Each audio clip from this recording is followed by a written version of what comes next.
국민 혈세에 기생하며 건설 현장에서는 폭력을 일삼고 돈을 뜯어내는 집단이 과연 노조입니까? 조폭입니까?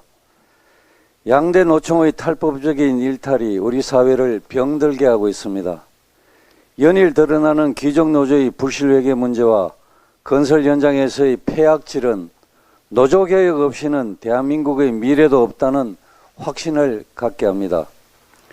양대 노총은 막대한 조합비 외에도 정부 지자체로부터 받은 수천억 원의 지원금으로 자신들의 외유성 해외 출장은 물론 조합원 자녀들의 영어 캠프까지 국민들이 낸 세금으로 지원된 사실이 드러났습니다.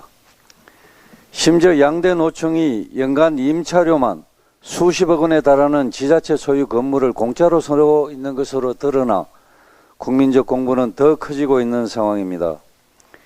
이렇게 각종 명목으로 국민 혈세를 챙기고 지자체 지원까지 별도로 받으면서도 노조 탄압 운운하며 회계장부 제출을 거부하고 있습니다. 기업에 대해서는 투명성을 요구하는 노조가 국민에 대한 최소한의 도리를 지키라는 요구에는 이렇게도 후한무치로 일관할 수 있는지 이런 내로남불이 없습니다. 건설 현장의 불법 형태를 보면 건설 현장이 아니라 건설 폭력 현장입니다. 노조는 원래비 지급 요구를 들어주지 않으면 폐업을 불사하고 건설사들은 울며 겨자 먹기식으로 원래비를 내줄 수밖에 없습니다.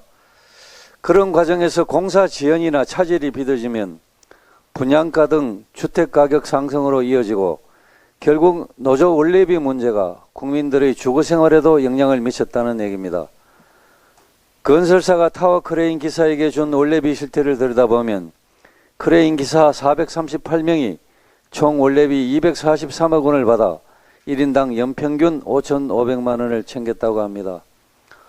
이러한 온갖 불법 행위로 인한 불로소득으로 엄청난 돈을 챙겼으니 이는 땀 흘려 일하는 노동자들을 우롱하는 것과 다름없으며 이것이 현재 대한민국에 실제하는 귀족노조의 파렴치한 모습입니다.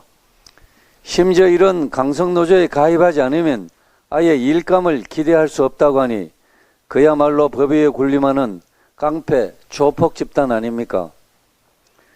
그러면서도 거리에 뛰쳐나가 노조 본연의 활동과 아무 상관이 없는 반미, 반정부 정치 투쟁을 일삼는 집단에 혈세를 투입하는 것이야말로 국민에 대한 배임 행위가 아니겠습니까? 대한민국의 미래를 위해서는 이제 바로 잡아야 합니다. 불법으로 무장한 세력에 굴복하는 시대는 이제 끝내야 합니다. 노조 스스로 이런 문제를 해결하지 않는다면 이런 노조는 없어져야 합니다. 존재할 하등의 이유가 없습니다. 정부는 이번 기회에 끝까지 가서 우리 사회를 병들게 하는 고질적인 문제를 반드시 뿌리 뽑아야 합니다. 이런 상황에서 민주당이 노란봉투법을 강행 처리하려고 합니다. 노란봉투법이 현실화되면 불법 대법으로 점철된 악행이 더욱 활개칠 것이 뻔한데도 이재명 방탄을 위해 불법 대법 파업 천국을 만드는 법까지 밀어붙이는 악행을 민주당은 일삼고 있는 것입니다. 민주당에 경고합니다. 불법과 대법을 부추기는 노란봉투법을 밀어붙인다면 미래 세대에게 악행만 물려주는 역사의 죄인으로 기록될 것입니다. 나라 경제보다 노조가 우선이 아니라면 민주당은 지금이라도 멈춰야 합니다. 법치주의의 건강을 흔드는 노란봉투법 밀어붙이기를 즉각 중단하기 바랍니다.